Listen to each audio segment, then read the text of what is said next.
But despite their best efforts to become relevant again, 2023 has ultimately not been a year of growth for Applebee's. Instead, it's been the same old news of more closures of underperforming locations.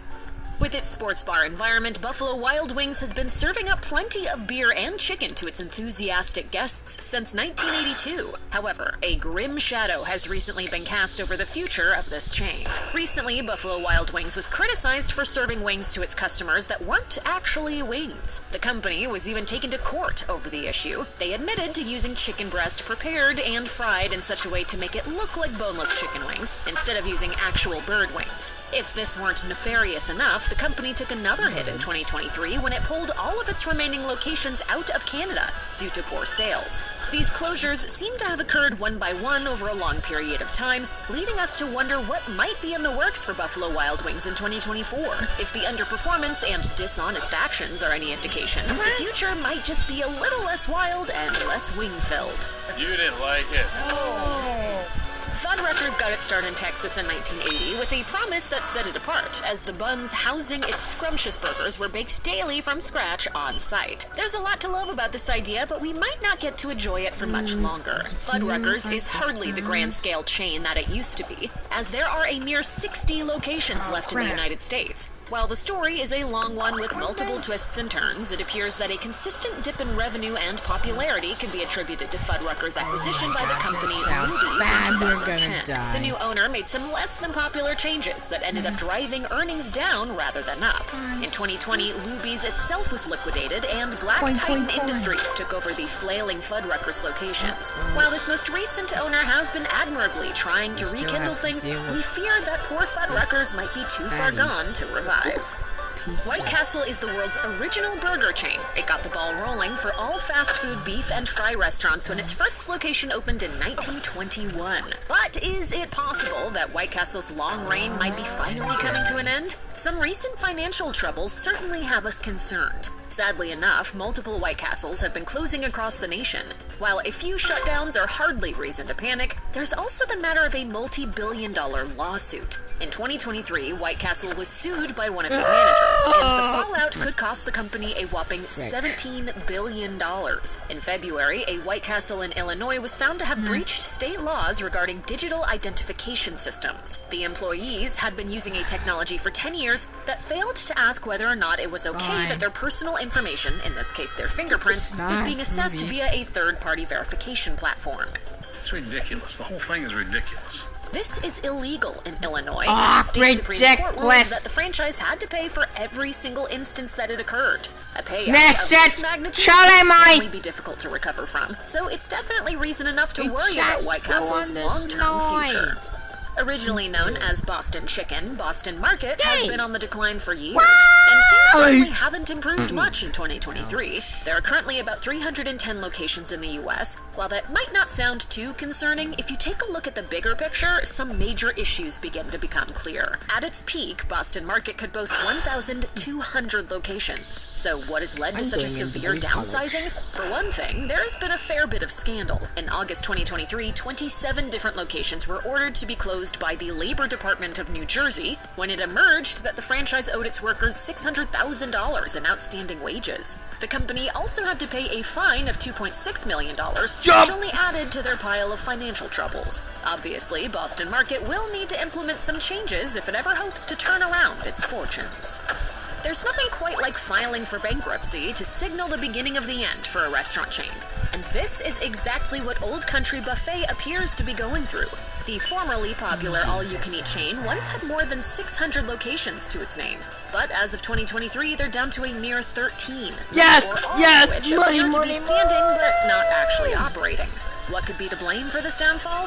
As it turns out, bankruptcy is the culprit, and multiple filings at that. The first time happened in 2008, and then again in 2012, and once more in 2016 as well. That latter filing was precipitated by a lawsuit involving Salmonella that lost the franchise millions when it was already in financial turmoil. More money. By the time that Old Country Buffet filed for its fourth bankruptcy in 2021, its parent company, Barbecue Holdings, had pretty much thrown in the towel for good. Since poor Old Country Buffet is basically dead already, we're hoping that it just gets put out of its misery sooner rather than later.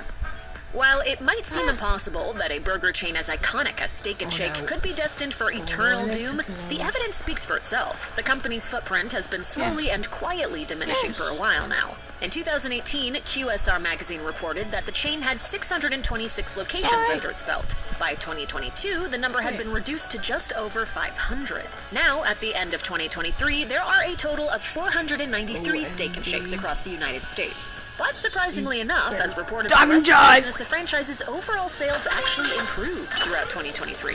Despite that good news, Steak and Shake continues to close multiple locations. This pattern might seem strange, but strange or not, restaurants being shut down with no sign of stopping is never a good sign. We're keeping our fingers crossed that the coming years don't see Steak and Shake completely disappearing. After all, their steak burgers are pretty undeniably delicious. If you're a fan and happen to drive by a local spot, then you just might want to consider stepping inside and showing some love. After all, it's looking like you might not have that many opportunities left to do so. Crystal is a burger chain known for its beefy creations, melty breakfast sandwiches, loaded hot dogs, tater tots, and fries. Founded in Tennessee during the Great Depression, Crystal has been serving up deliciousness for nearly a century. But its performance over the last few years is making observers wonder how much longer those burgers will continue to sizzle on their grills. As reported by Restaurant Business, Crystal filed for bankruptcy in 2020 and was sold to Fortress Investment Group. The new owners developed a plan that involved selling restaurants in an attempt to stimulate growth and profits. The process of refranchising in this manner can take a while, though. Considering Crystal's drastic demise over the past 10 years, we'd be surprised if it has the time to wait for a salvation that's far from guaranteed. Sometimes the best intentions don't yield the best results, and this is especially true in the restaurant business. Pie 5 is a quick-stop chain offering personal make-it-your-way pizzas that seem to be the perfect example of a great idea that just didn't quite pan out. While Pie 5 was developed mainly for college campuses, shopping malls, and other areas where people are looking for some quick pizza, the concept hasn't taken off as hoped. As reported by Restaurant Business, about 2/3 of the original Pie 5 locations have shuttered their doors for good. Fortunately for the owner of Pie 5, Rave Restaurant Group, they also operate another original cheese and sauce chain called Pizza Inn, and it's doing much better. Rave reportedly plans to slowly integrate its more successful business into its failing one by selling pizza branded as Pizza Inn on the Pie 5 shelves. Ultimately, it looks like Pie 5 will be phased out until it's nothing more than a sauce-filled memory. Pancho's Mexican Buffet is one of those chains that peaked in the 90s and early 2000s. Nostalgic customers now reminisce online about the once popular chain's jingle, which used to play on TV pretty much nonstop. Still hungry?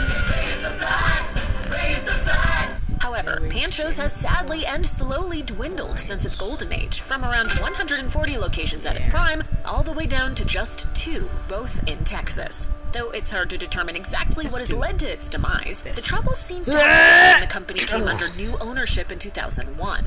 The 2 remaining locations are still serving all-you-can-eat tacos and sopapillas, but it seems like they've been struggling for a while. In 2021, customers flocked to the doors of one of the final Panchos for what they thought would be their final meal there, after a rumored permanent shutdown was reported by local news. Strangely, though, that closure never happened, though we wouldn't be surprised if it does end up happening very soon. Fur's is a cafeteria-style chain that was hit incredibly hard during the COVID-19 pandemic. It closed all of its locations following the height of the virus, and to the dismay of loyal customers, they've never opened back up. As of 2023, all of Fur's locations still remain unused, while some have even been demolished. But a recent unexpected glimmer of hope has been ignited in Lubbock, Texas. Rumors of a potential resurrection were reported on the website for the Lone Star 99.5 radio station. While the abandoned Fur's in Lubbock was torn down in 2022, a local restaurant called the Escondido Grill is reportedly assembling Fur's most popular recipes for an event to highlight its lost tastes. Few details have been released about what exactly this celebration will entail, but it will no doubt be full of nostalgia. However, we wonder if this brief and almost torturous resurrection will only serve to prolong the passing of the Fur's era. Piccadilly Restaurants opened its doors for the first time back in 1932 as a single buffet-style cafeteria. It didn't begin its expansion until 1944 when a new and ambitious owner swooped in and developed it into a popular chain that spread across the South. Following the popular all-you-can-eat trend of the time, Piccadilly enjoyed success as a beloved restaurant that faithfully fed throngs of hard-working American families. However, as it stands in 2023, things are not exactly looking good for Piccadilly, as the chain continues to close multiple locations. In Jacksonville, Florida, for example, there were headlines around the shutdown of that White Castle's long reign might be finally coming to an end. Some recent financial trouble